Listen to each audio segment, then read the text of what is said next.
بالله من الشيطان الرجيم بسم الله الرحمن الرحيم اللهم صل على محمد وآل محمد وعجل فرجهم مؤمنين مؤمنات. السلام عليكم ورحمة الله وبركاته. Surah Al-Imran 174. Allah subhanahu wa ta'ala says, فَانْقَلَبُوا بِنِعْمَةٍ مِّنَ اللَّهِ وَفَضْلٍ لَمْ يَمْسَسْهُمْ سُوءٌ وَاتَّبَعُوا رِضْوَانَ اللَّهِ وَاللَّهُ ذُو الْفَضْلِ الْعَظِيمِ. صدق الله العلي العظيم. Allah subhanahu wa ta'ala, this beautiful ayah, He says that they came back. He's describing this group of people that came back with a grace from Allah subhanahu wa ta'ala. No harm had came close to them. And they pursued the satisfaction, and I want you to underscore this word. They pursued the pleasure, the satisfaction of Allah subhanahu wa ta'ala. We're still in this chain of clips where we want to tap into something prescribed by Allah subhanahu wa ta'ala to bring again our hearts tranquility, ease, and comfortness. Allah subhanahu wa ta'ala says this is only attainable by remembering the verses of Allah, by remembering the promises of Allah subhanahu wa ta'ala, the characteristics of Allah subhanahu wa ta'ala, the secrets that He had hidden, if you will, in this vast universe of His. Today, inshallah ta'ala, we want to look at this concept of being satisfied with Allah subhanahu wa ta'ala. In another ayah, Allah subhanahu wa ta'ala says, Ya ayyatuha an-nafsul mutma'innah. An-nafs al-mutma'innah. This soul which is tranquil, it's comfortable, right? It's at ease. It doesn't get confused, if you will, if you go through extreme happiness or extreme sadness, if you grieve or if you are in a state of joy. You always navigate through a spirit of balance. And many ulama who came to interpret this idea of attaining that level of tranquility, they always say that the prerequisite, if you will, the precursor to satisfaction and rida, this state of contentment, if you will, qana'a, always comes by understanding that we are the creation of Allah subhanahu wa ta'ala at abject poverty to Allah subhanahu wa ta'ala. We are in need, we are imperished and in need of Allah subhanahu wa ta'ala. Antumul fuqara.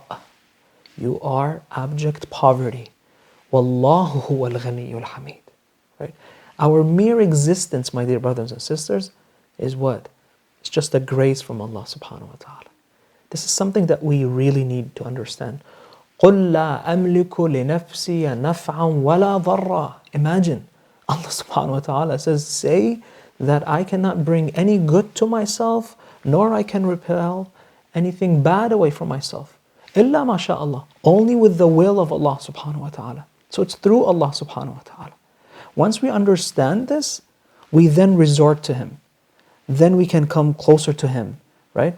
And then that will take us to the idea that we become pleased with whatever pleases Him. Okay? And this is the theme of Karbala. Keep in mind, this is the theme of Sayyid al-Shuhada alayhi salatu wasalam. Therefore, many mufassirin, when they come to an-nafs al-mutma'inna, they say that this is none other than Sayyid al-Shuhada alayhi salatu wasalam. He is the tranquil soul. What did he say in Karbala? In the midst of the bloodshed, witnessing all his brothers and children and sons being massacred, he says, Ridwan bi-ridhak.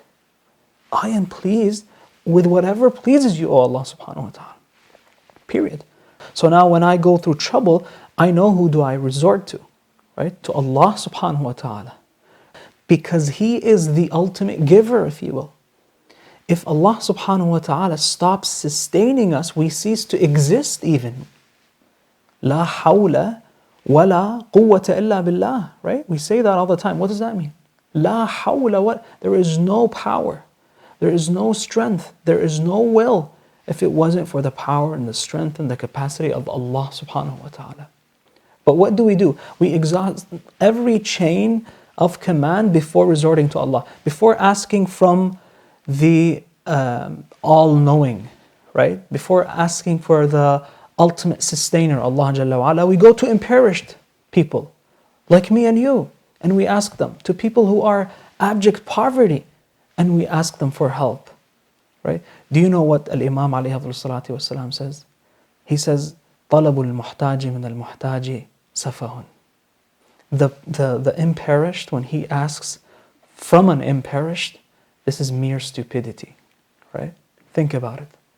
So now I understand that the prerequisite to getting to the state of pleasure and being pleased with whatever pleases Allah subhanahu wa ta'ala starts with letting go the idea that I am entitled for those graces of Allah subhanahu wa ta'ala.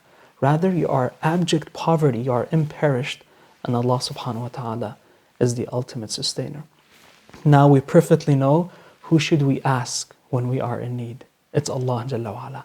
La hawla wa la quwwata illa billah. And therefore the Prophet says, Rabbi la takilni ila nafsi tarfata aynin.